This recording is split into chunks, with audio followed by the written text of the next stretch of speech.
come on. It's trying. I think I should go get some fresh gas. Listen, I'm gonna work with it a little bit more. We'll pick up in just 1 second.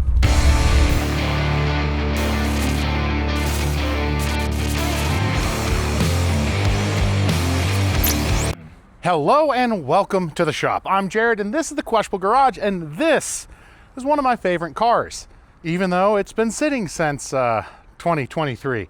This is my 2008 Lexus IS F. Now, if you hear ISF, you don't know what that is, that's okay, not many people do. This is a very much sleeper sports sedan. It is an amazing kind of bad idea, questionable idea. A bunch of the skunkworks engineers at Lexus got together and said, let's put a giant V8 in our small four-door sports sedan.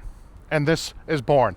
400 horsepower, 5-liter V8, 8-speed Ison automatic behind it, 6-piston Brembos, all around an amazing car. I love it. It's been phenomenal. It's such a great car. Editor Dwayne even bought one for a while.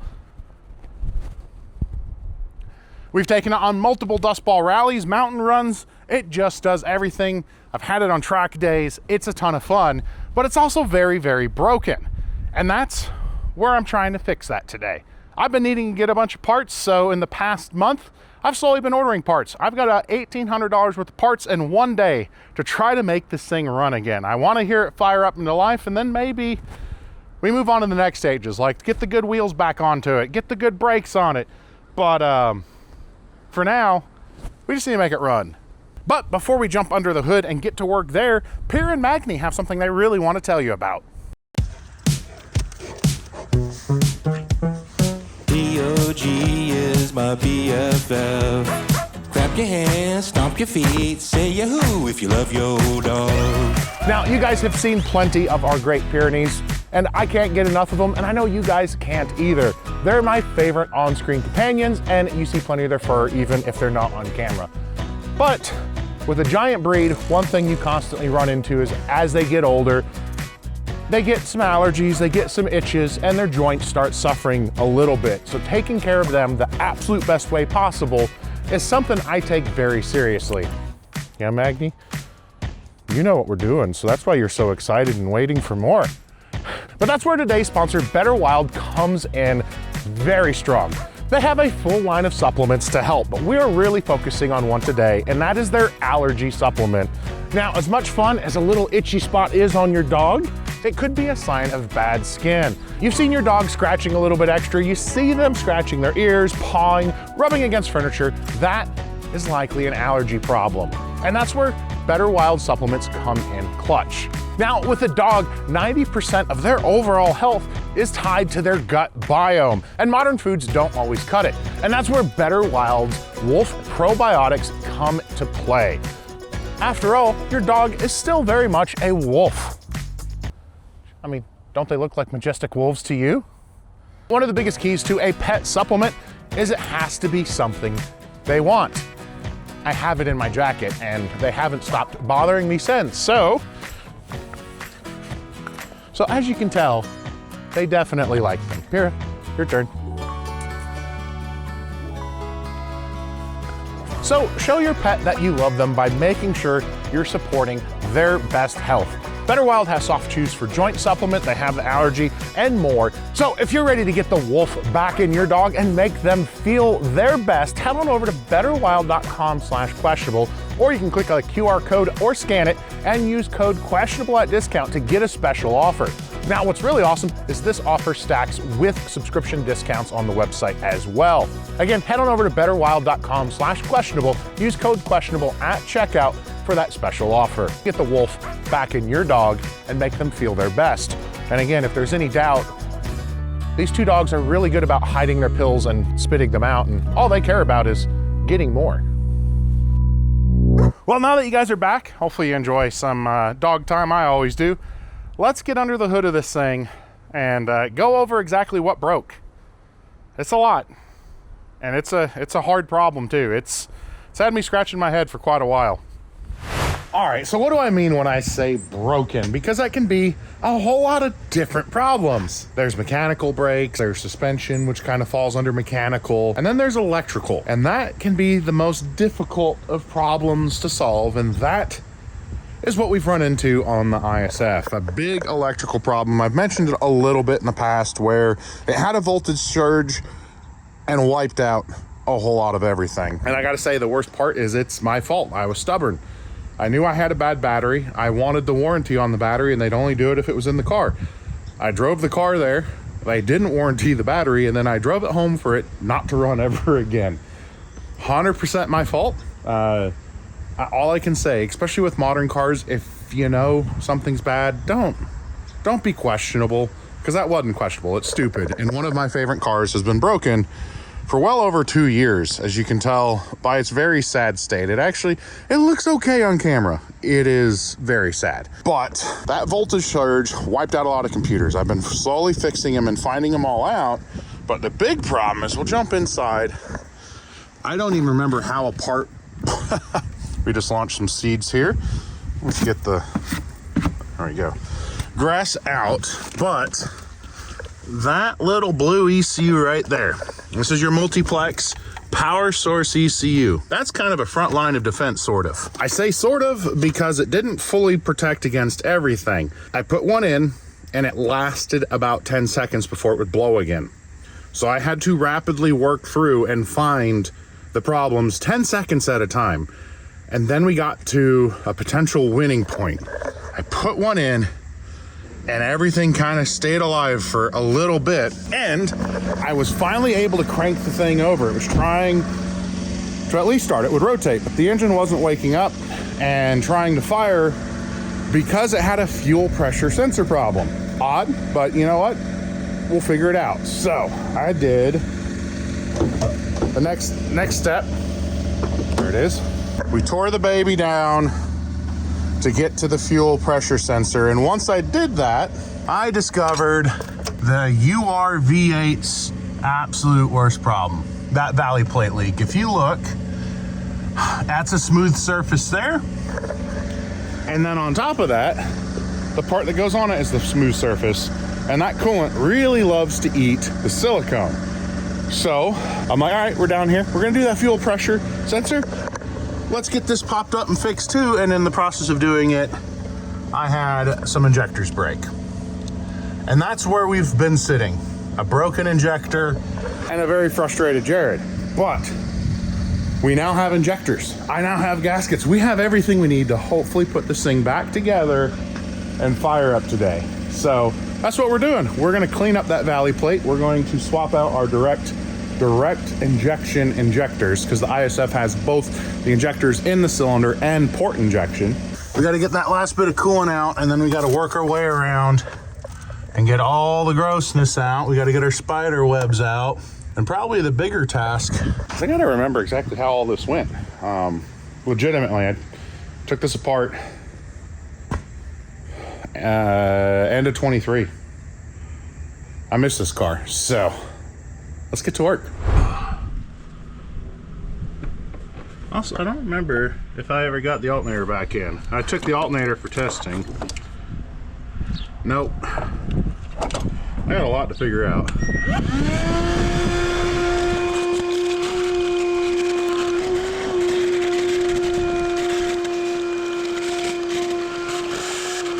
All right. I love that little, I thought it was silly at first, and I've just kind of fallen in love with having that little, then we get that plate down, then we got to pull the high pressure rails, which are not the most fun thing to do, to change the injector I broke. I'm just putting all new ones in. It's kind of at the point, it's been long enough, let's just not risk one, let's do them all. The biggest problem with these things, like I said, all of these V8s, the ones in the ISFs, the ones Tundras, the Lexuses, there's no groove for the coolant to sit in, or for the sealant to sit in, so it makes it really easy for bad stuff to happen. All right, carburetor's working. I want a little scraper still. I tell you what, if losing something because you put it somewhere you would remember was an Olympic sport, I would just take the whole podium myself. I just gotten a whole bunch of cup brushes for a drill, and I put them somewhere I definitely would remember. I don't know where that is, but you got to be careful. You don't want to put nicks and scratches in here. You got to make sure it is real good and clean. It's been so long. Normally, you know, you're real good with memory, how you take things apart and put them right back together. That's our superpower as a mechanic. But then put a year and a half in there. I wish I could clean this like I clean the plate that sits down in there. That's really cool, because you know what you do when you have a laser cleaner? You clean everything with a laser. And I do mean everything.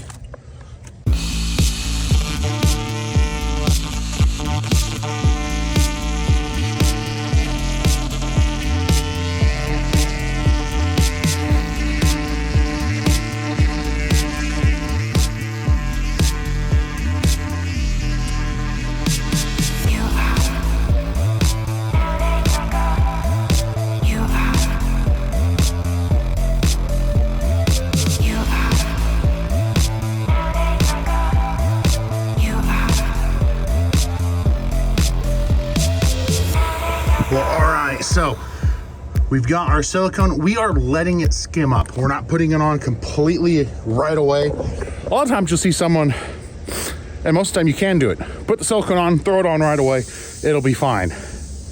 This is one of those things. It's a pain in the butt to do and is a known problem. Let your silicone skim up. The other thing I do is I also put a layer down there. And I also like to finger spread it. The reason, while you're doing that, if you come across a spot where the silicone's lifting, you realize you didn't get it clean enough. There's a little bit of oil still there. So clean it, reapply. It's a good way to just keep you from having to go all the way back in a second time. So we're gonna let this skim up. We're gonna put the part on. We're gonna put all the bolts in and just start to snug them a little bit so you see the silicone pushing out. Then we wait 30 minutes, then we torque it down, and then we get back to fuel injectors and the full reassembly. So I'm excited and nervous. I could be putting this completely together and it still be very broken, but I can't do any more diagnosing until I put it back together. And I like the car too much. It was making me sad seeing it just sit there and all those weeds. So I guess now it's gone, I can get the weed eater. We'll clean that up. But take your time, make sure you're using the right silicone for the job as well. As weird as it is, there's 100 different types of silicone. And Toyota Super Long Life is very particular about its silicone. I'm using a Victor Rhines that I know is by the book, it's wrong, but by the actual book and chemically, it's better than the Toyota. And instead of $80, it's $14. You know, 48-ish engines and never having a leak. That feels pretty good. So I'll pick you up once we're snugging that thing down there and getting onto those injectors. If you ever put something down and you think, wow, that went really easy, you probably did it wrong. I was thinking to myself, these valley plates normally kind of stink to put back in the car. And then I realized something. I've already taken it apart and cleaned it all up, but you see that shiny little pipe there? That's the creative and colorful language pipe. Without it, it drops right in, and it's super easy to install that valley plate. But if you put your valley plate in and do your bolts, and then notice the pipe missing, you make some creative and colorful language when you take it all back apart, clean all your silicone, put more silicone on, and then put that pipe in. But the good news is it's back in there, and we're gonna go inside and get our electrical connector swapped out on our sub harness before we do our final torque on that and get into those fuel injectors. So let's get into the table and I'll show you exactly what I'm talking about there. Here, these are our direct injector connectors. And as you can tell, I went to unplug that one and the whole injector came with it. So definitely bad. But if you look at most of these connectors, lock tabs are broken. They live in a high heat environment. They don't last. So sometimes you could just zip tie one together. I don't recommend it. You can't get to it easy. Now, Toyota on almost every one of their connectors makes finding a replacement incredibly easy. So if we look here, right there, you're gonna see 12117. If you add 90980 to the front of that, you're gonna get your connector. Now, one thing you'll notice is they have gray on one side, black for the other bank. This shows the exact same part number. Sometimes adding the suffix B at the end, you'll sometimes get a black connector. I couldn't get black connectors easily, so we're just gonna do all gray and make sure we don't somehow plug that. It makes sense when it lays in the car. So, swapping these out, if you've never done one, you got your lock. That white section is a locking tab. Although these are so brittle, they're just falling apart. So I did a lot of Supra coil pack connectors where basically you would just carefully grab them with pliers and crush them. Once that's out, you see that tab and that tab. That is what's locking your terminal in. So you would just come in with your tool, lift it. These are just breaking it feels, yeah. And then once those are lifted, you slide your wires carefully out the back. Sometimes it's worse when they're breaking because they do weird things, but all right, now we just are gonna go a little destructive. It's not like we're trying to save that. There we go. So that slides out. You take your new one, drop it. Notice that tab is out. You don't have to remove it when you're setting your new one in. Line it up. Push until you hear them lock. One lock, two lock. Boom. You can see how much discoloration happened there. So just be careful with your wires. Don't get violent with them. As you can tell, they've had a rough go of it already. We don't need to make it any worse while we're trying to make things better. Got one bit of plastic that just is like, I'm hanging on for dear life. I'm not ready to quit. It's okay. You've done your job for more than 200,000 miles. It's time to go to the great plastic bin in the sky. Turn the camera off and then I'll just come right apart. Now, a really good source for this, not sponsors. You get parts from all over the world. These came from Japan. I got them in 3 days, not quite overnight, but 3-day parts from Japan. I got all 8 connectors, tariffs included, for less than one connector from a dealer here in the States. The fuel pressure sensor we're gonna replace, that was $200 cheaper, and it's the Toyota part. It's not like you're getting aftermarkets or anything, legitimate Toyota. For comparison, on an online auction site, which has become less and less reliable of a place to get junk for me anymore, I ordered one. It was more expensive than the one from Japan. Turns up and it's a counterfeit. Now, to the seller's defense, he did refund and didn't even argue, but when I get it, open the box, immediately could tell it's counterfeit, submit a return, and it was just like, yep, nope, no problem, here's your money. Kind of makes me think he knew he was selling, because they use creative language. OEM and this and that, but his language was specifically calling it Toyota. Oh man, this is gonna be tricky considering this thing has just been jammed in there. In case you're wondering, freaking injectors, they're not cheap for these cars. And of course there's 16 of them. Now granted, we didn't need all 16, but still. We just needed 8. 8 of the expensive ones. Oh, because that one broke. And yeah, again, you can do one. But just given how hard everything is. Also, good news. In looking for a couple of these parts, I still have one more unopened box with a power source ECU in it. I couldn't remember if I had any spares. I've gone through 10 of them. Whatever happens today is how we're ending it. I want it to be victorious. I want to hear my ISF come back to life, but we're gonna see. We could have a big fat failure. Ready? The Price is Right loser sound. Although I really hope not. My wife's amazing and supports all of the crazy projects, but I sent her a picture of the ISF pulled back up to the shop, and it's been a while that she's been that excited.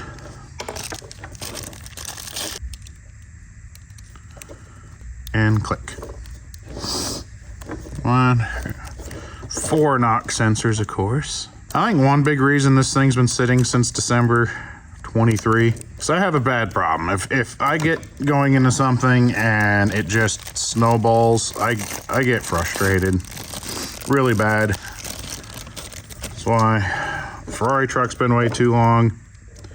I get frustrated. My friend spends a lot of money to buy parts that are supposed to just bolt in, and it snowballs into almost, we would have been better just starting custom type of a scenario. Takes longer than what I had planned in my head. And ISF, like I said, it snowballed to where it needed so many new parts, and I had to walk away. It made me angry, made me sad. Because there's literally one person to blame for that whole scenario. Not you, the guy behind the camera. So we're not quite ready to torque up that valley plate. The other thing I've got to try to remember, there is a series of coolant pipes and sound pieces and all those little things that go in a particular order, and I don't remember it. And it goes one way. And one way only. So I might be putting some things together and taking it apart multiple times. Ta-da! Now, those will plug in better. Then, where'd I put it? Slightly less stuck injector. Oh, all right, let's get these injectors out and swapped, hopefully.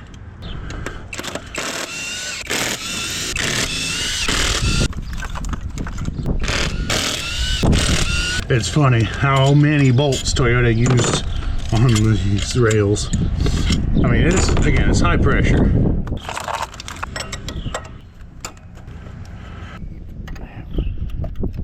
Now, if you remember, a while ago, we had already resealed all the high pressure pumps and stuff, so at least we don't have to worry about that, right?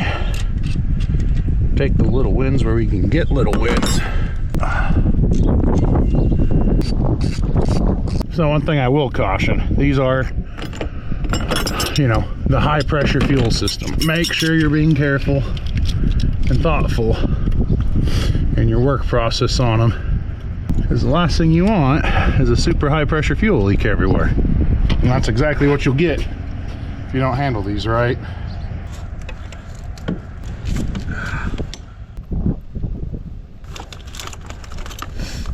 So much fun. I feel like that should translate to enough room for it to come off for me. I will say, getting rid of the whole harness would have made life a little bit easier, but we're gonna make do with what we got going on, because we're stubborn. Come on. Well, you can't complain too much. It appears it's wanting to pull them from the head, which is the hard part. Or at least we got 4 of them, or 3 of them on this side out. Yeah, interesting how it did that. But that's okay. Yeah, all my bolts are out. Oh.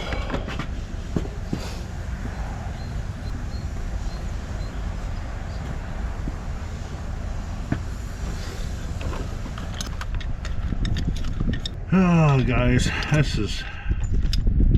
You've seen there's fancy tools where they use like an air hammer type deal to pull these things up and out. We're not even there. We just got a fuel rail that doesn't even want to come off with them. All right, hey, look at that. So at the end of the day, we only had one injector stick in the head. That's not too bad, I don't think. I feel okay with that. We can work around it.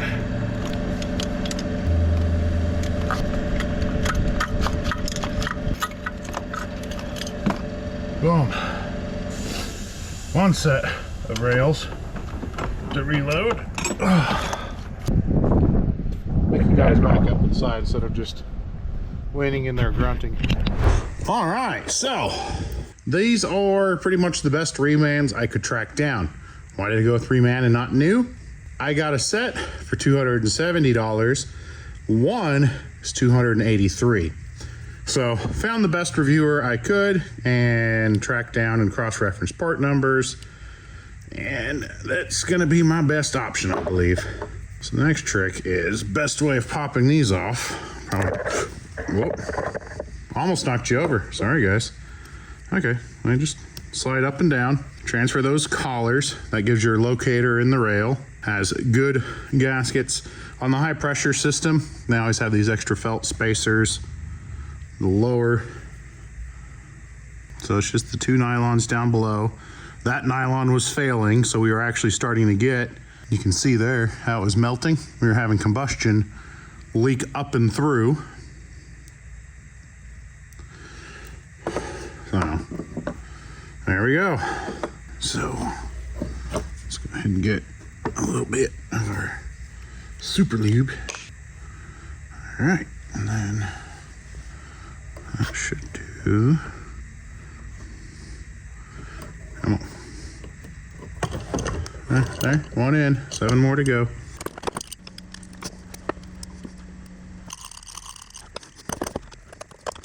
I will say, given this thing's well over 200,000 miles, I do feel like it's fared pretty well. And it's not like it's been, you know, babied. Editor Dwayne got on his some, but that is an example of a more babied vehicle while he had it. Gave it the best of everything. Didn't quite run it as hard as it could be run. Yeah. Wow, okay. All right, starting to get some leak by. Second ring was holding up, and then this is the one I just broke. That one actually, pretty good condition on that ring. Super lube. In case you're wondering, it is a legal requirement to sing super lube anytime you go to use it. It's just, don't forget to say that. I don't want you guys getting in trouble. Super lube. All right, that's half down. Feeling good.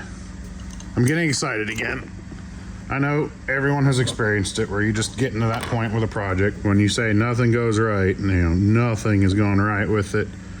That's been our dang ISF lately. Well, although I can't really say lately.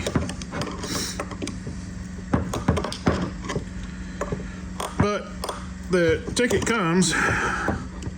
At some point, you got to do something about it. If all you do is look at it, complain to yourself, at what point is it ever going to get fixed? At what point are you ever going to get to enjoy it again? So, trust me, I get it. It's hard sometimes to get out of those funks and discouragements with cars, life, but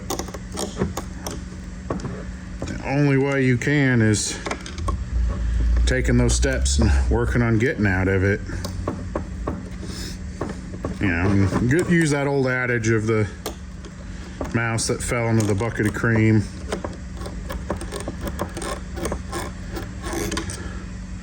kept on swimming, kept on trying to get out, wouldn't give up, and eventually he was able to jump out because he whipped all that cream into butter and gave him something to jump off of. And again, that's as much for you guys as it is for myself. I've been struggling, but you got to get moving. We got too much cool stuff to get done. Oh, come on. We got this. We can do this. Oh, come on. Those are some dry O-rings. Extra sticky. Well, you guys get the point. You've seen 4 of them go together. Unless you are that excited to hear me grunt, I don't think we need to continue this on. I'm gonna get these things back in and bolted into the car, and then we're gonna play the PVC puzzle, trying to remember what hoses go where in what order in the foam and that puzzle. Even, I still remember, even when I took them apart right away, it still was like, I took this part an hour ago, how does it go back together? That's just a fun part of it, right? A puzzle keeps us engaged and entertained. All right, now, the whole reason I tore everything apart. I was getting codes for a high pressure fuel sensor. So this is our new one, came from Japan. It's the old one, this old one, again, a couple $100 if you get it. I think $273, and this was $43 shipped. And it's genuine Toyota. So, new gasket on it. We're gonna get that torqued in. And then there's a whole lot of, a little bit more things to do. Then we're gonna start trying to connect power. I do need to find where I put the alternator. That's a little troubling. I remember I pulled it off to have it tested. Since we were having voltage spike problems, I just was like, hey, let's make sure it's good. And I don't know where I put it.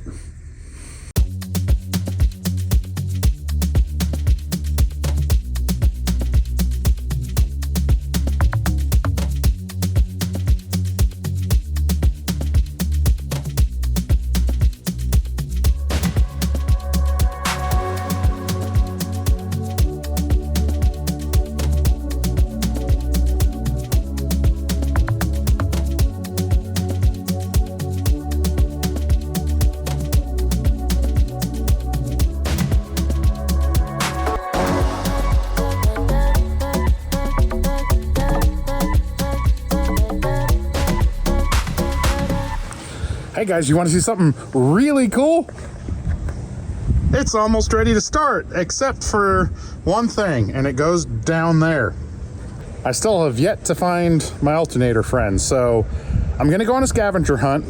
It's gotta be somewhere, but the good news is, all the little tiny pieces and parts, I've been able to locate them. It is so close to putting power back to it and seeing if this is gonna be a happy episode or a sad episode. I'm hoping to hear this come back to life, but I legitimately have no clue. But before I can go back to diagnosing our failure, we had to replace known bad stuff and get it back together.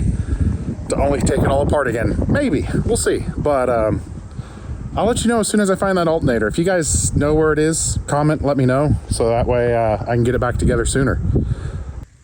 I found it. I had this in the 1UZ parts. But it's not a 1UZ part, it's a UR part and actually unique to an ISF. So now that I've got it, let's get the car jacked up. I'm gonna put it on there. We're gonna pick you guys back up when I'm connecting a battery and trying to start the car. Maybe, I really hope. This is our last ditch, one day effort to try to get this car back to life because I need it back in my life. We got cameras everywhere. That means it might be almost time if I can find the right key, because I'm sure the alarm's gonna go off. All right, no air box in it, no coolant. We've got it just together enough. I'm anxious. I'm pretty sure I've got a good power source ECU in here. Oh.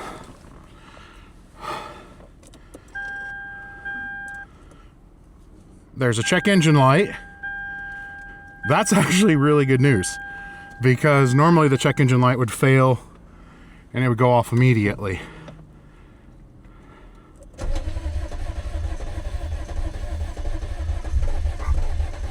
It's trying, come on. It's got to bleed the fuel system. Oh my God, it's not done that in years. I'm not at all surprised it's being moody.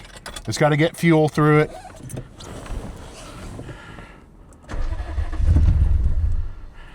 I'm not worried yet, because it couldn't even do that before. Come on.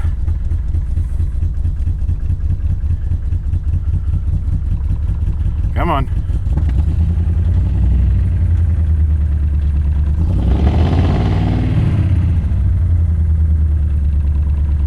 We're getting a misfire. We're showing an active misfire. I'm okay with that right now. The reason I'm not too panicked, it would never even start. It wouldn't even start before. We're in full limp mode now. Let me just turn it off. We're gonna cycle it back on a couple times.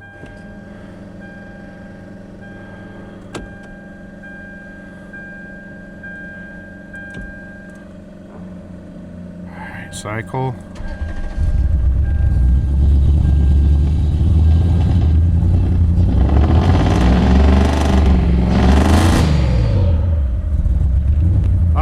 Still angry, but it's running.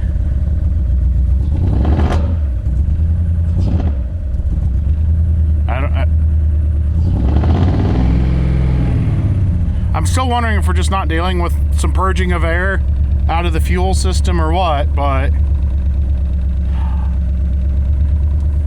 it's running, and it hasn't done that forever. Yeah, we're full limp mode, no throttle again. It's okay.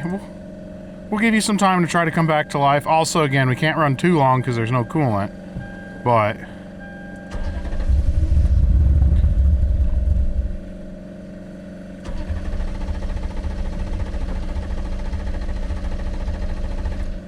oh, now it won't even start. No, don't do that.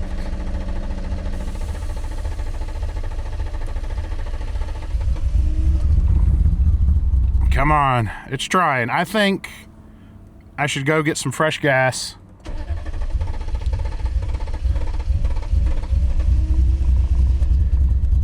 Listen, I'm gonna work with it a little bit more. We'll pick up in just 1 second. Well, I checked those factory only codes. Yeah, all the port side injectors are having problems. I thought that was kind of odd.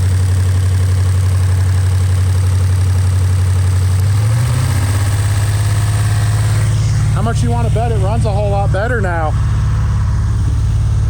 It's back. Here, let's now that it's learned how to run on 4 cylinders.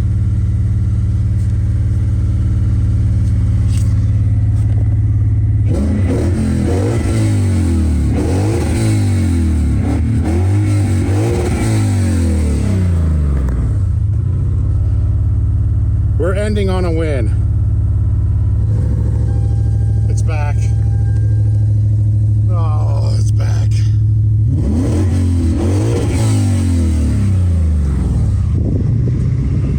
Thank goodness. It only took $1,100 with the power source, control ECUs, and a lot of frustration. Oh, it's running so great again. So great. There's a lot of littles to put together, and we need to figure out what's next. So I got to get the interior, I got to get the engine bay put together and drive it, make sure we're good. But that then brings us up to the paint's wrecked. I've not done anything to it for 2 years, and it's really gotten ruined. Also, the small defect has gotten way worse. Really, I don't want to flake it, but the huge chunk's about to peel off. So what do you guys think? Do we rip it apart and do a quick budget paint job? Do we just try to buff? I don't know how we can fix that one spot no matter what's coming apart, but or do we fill that up and do a vinyl wrap? Tell me what you guys think. I'm thrilled to death because it's been sitting broken and it's now fixed. It's running and running really good. I'm happy. I'm happy. We did it in one day. We got the ISF back together and running. And, you know, the last little problem was just I had to plug a wire in and it picked right up. So, hope you guys appreciated it. I hope you had a little bit of fun as we got the ISF back together. Ready for more rallies and just, you know, Hoonigan stuff. It's a great, fun car that you can just drive and not worry about people giving you a hard time because they don't know what the heck it is. But I'm Jared reminding you guys to always make questionable choices, but don't ever run a questionable battery. We'll see you next time.